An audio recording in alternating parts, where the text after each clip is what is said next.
Здравейте, казвам се Ирина Дамова, на 18 години, ученичка в Националната търговско-банкова гимназия.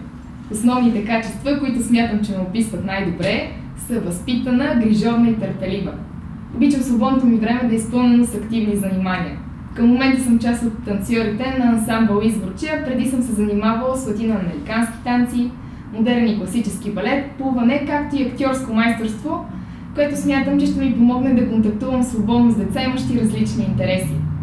Обичам много мълчуганите, времето прекарано с тях ме зарежда с изключително много позитивна енергия. Те ни помагат да погледнем на света по един много по-красив и цветен начин. Други мои любими интереси са фотографията, рисуването, карането на колело и четенето на книги. Смятам, че всяко едно дете е специално и има нужда от индивидуален подход към него, който с натрупаните знания и умения смятам, че бих могла да открия. И в заключение бих казала, че детегледачеството не е просто работа, а училище за усмивки.